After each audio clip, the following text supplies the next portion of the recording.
Deuxième partie de ce tutoriel sur comment faire un modèle motion de réveil qu'on va publier dans Final Cut Pro 10 aujourd'hui. Notre réveil dans le tuto précédent, je vous y renvoie si vous ne l'avez pas encore vu. On a appris à fabriquer le réveil avec, vous voyez, des aiguilles qui bougent. Hein, et puis si je reprends ici mes aiguilles, la petite aiguille par exemple, regardez sa rotation. Vous allez voir qu'elle entraîne la rotation en même temps de la grande, hein, comme ça. Voilà, alors au début, les deux aiguilles, je les mets ensemble à 0, comme s'il était minuit ou midi. Ça, c'est très important. Ensuite, qu'est-ce qu'on va faire? On va créer un habillage, et notamment un habillage sous forme de curseur pour faire tourner les aiguilles de minuit à midi, ou de midi à minuit, en tout cas de 0h à 12h. Alors, je vous renvoie sur un tuto que j'ai fait sur l'habillage curseur, au cas où vous ne maîtrisiez pas, parce que c'est un peu, bon, c'est pas simple comme concept, mais sinon vous allez voir, par l'exemple, on va en créer un. On peut le créer une extenso comme ça, l'habillage, en faisant objet de nouvel habillage, hein.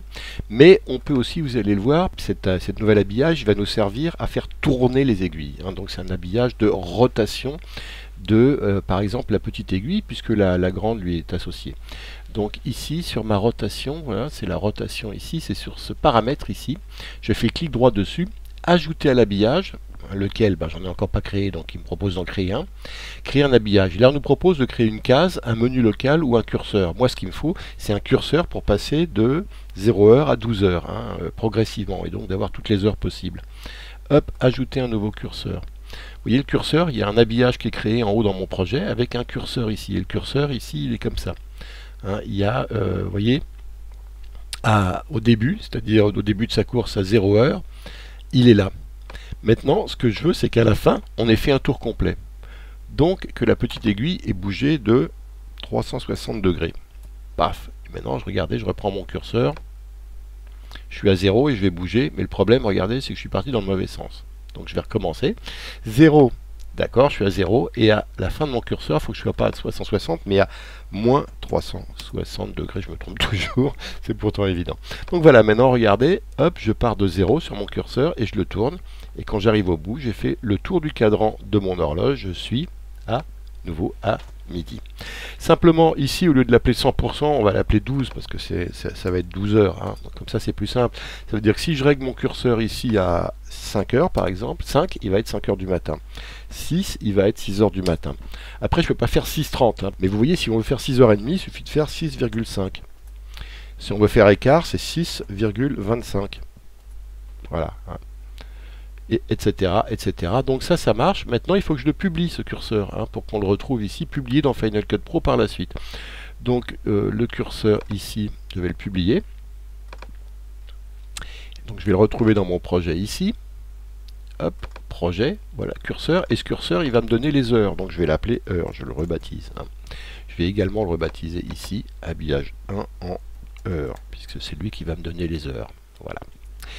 Donc ça c'est fait, j'ai désormais dans mon projet, vous voyez mes heures ici qui tournent avec mon réveil et qui sont bien alignées, 0h pour midi ou minuit et ainsi de suite jusqu'à 12h. Une fois que j'ai fait ça, je peux ici refermer le bloc centre et puis maintenant venir sur mes sonneries. Maintenant on va agiter la sonnerie. Alors comment on fait? Et ben là c'est un nouvel habillage, mais cette fois-ci c'est une case qu'on va mettre. Soit le réveil sonne, soit il ne sonne pas. Donc c'est une case qu'on va appeler sonnerie, et puis si on la coche, pouf, le réveil se mettra à sonner. Qu'est-ce qu'on va faire pour pouvoir le faire sonner? Il faut agiter les deux petites sonnettes du haut. Alors comment on les agite? Et ben on prend par exemple la sonnette droite et on va lui mettre un paramètre qui s'appelle ici, regardez dans les comportements, agiter. Et cette agitation, il va falloir la corréler à un paramètre. Et le paramètre, ça va être par exemple la rotation, hein, ici de ma sonnerie. Donc qu'est-ce que je vais faire? Je vais l'appliquer à l'agitation. Là pour le moment, on l'est appliqué à rien. Mais on va l'appliquer à propriété, rotation. Et alors, est-ce que je fais X, Y ou tout, ou X et Y? Moi, je pense que je fais tout, par exemple. C'est pas mal. Hein, mais vous voyez ici, c'est un peu violent parce que en fait, j'en ai trop, hein. Il faut que j'en mette très peu. Il faut que je mette 4% de rotation. Par contre en fréquence je veux que ça aille vite, donc la fréquence je vais la monter à 70, 75 environ. On va voir 75, on verra si c'est bon. Et puis le bruit 0,5, oui pour le moment ça va. On va essayer comme ça pour voir ce que ça donne. Bah voilà, c'est pas mal, je trouve. Ça fait un dring dring. Il faut imaginer qu'il y a le son dessous et ça ira mieux. Donc on est bien. On va le recopier, ça. On va le dupliquer. Cet agité copie et on va le mettre sur la sonnerie gauche, hein, sur l'autre. Et cette fois-ci, normalement, je dois avoir les deux qui... Voilà. À part que là, elle sonne un petit peu en synchro. À partir du moment où j'ai généré un autre chiffre aléatoire ici, elle ne devrait plus être synchronisée. Voilà, c'est le cas ici. On voit qu'elles sont plus synchronisées. Donc c'est parfait. Maintenant, ces sonneries, il faut que je les active ou je les désactive dans un habillage que je vais publier comme je l'ai fait pour la rotation des heures.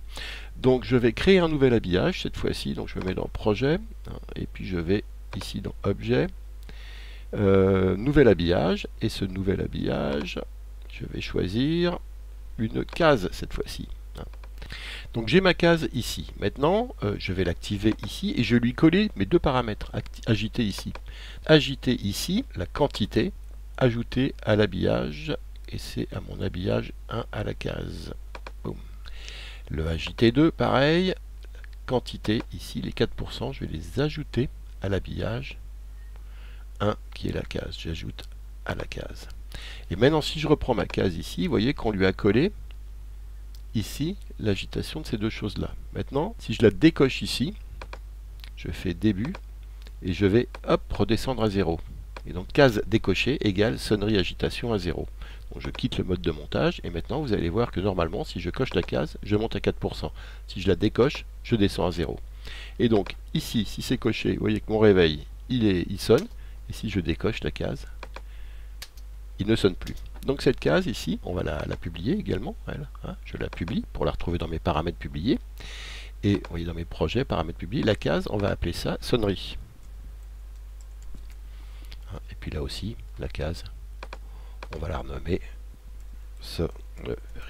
Donc on a publié pour le moment la sonnerie des cloches et les aiguilles qui bougent. Donc ça, il ne me reste plus qu'une chose, c'est la couleur du réveil. Alors la couleur du réveil, comment ça se fait? C'est on prend toute l'horloge ici et on lui ajoute un paramètre de colorimétrie, donc un filtre qu'on va chercher là dans nos filtres et dans étalonnage. Donc étalonnage, on a colorisé. Et dans coloriser, on a, voilà, c'est celui d'en bas ici qui va me donner la couleur générale. Regardez, hop, si je suis en rouge ici, si je suis en jaune, si je suis en bleu, si je peux avoir la couleur que je veux ici. Il suffit donc que je publie ça, très rapide.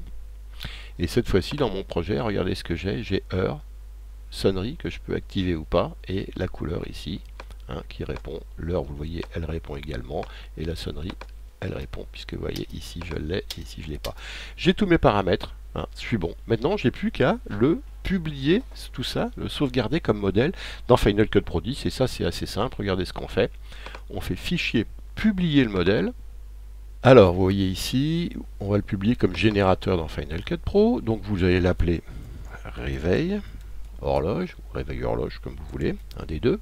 Vous allez le mettre dans une catégorie. Alors moi par exemple, j'ai une catégorie qui s'appelle device gêné, où je mets tous mes générateurs ici, mais vous pouvez créer la vôtre. Il faut en créer une, ça c'est important, parce qu'il faut toujours une catégorie et que le modèle soit dans la catégorie. On ne peut pas mettre un modèle directement à la base des générateurs. Donc voilà, et puis ensuite, pas besoin de mettre de thème, vous publiez comme ça en cliquant sur publier. Moi c'est déjà fait, donc je ne vais pas le faire deux fois, mais vous n'avez plus qu'à cliquer publier, et ensuite, on va ouvrir Final Cut Pro 10. Je me retrouve avec mon horloge dans Final Cut Pro 10. Alors on va dans les générateurs, et dans les générateurs, je vais dans mes modèles, et regardez dans mes modèles. Mon horloge elle est là. Je l'ai appliqué ici, et je l'ai animé. Hein. J'ai animé mes heures, regardez. C'est-à-dire que je pars au début à 6 heures, et puis j'ai mis un autre point à 7 heures, et à 7 heures, j'ai coupé en deux, et là, j'ai mis une horloge qui sonne, c'est-à-dire j'ai, sur le modèle, cette partie-là, activé la sonnerie. Et je vais même faire un changement de couleur. J'ai animé la couleur pour dire que la couleur change au fur et à mesure. Et regardez ce que ça donne, j'ai mis des sons en dessous, et voilà ce que ça donne.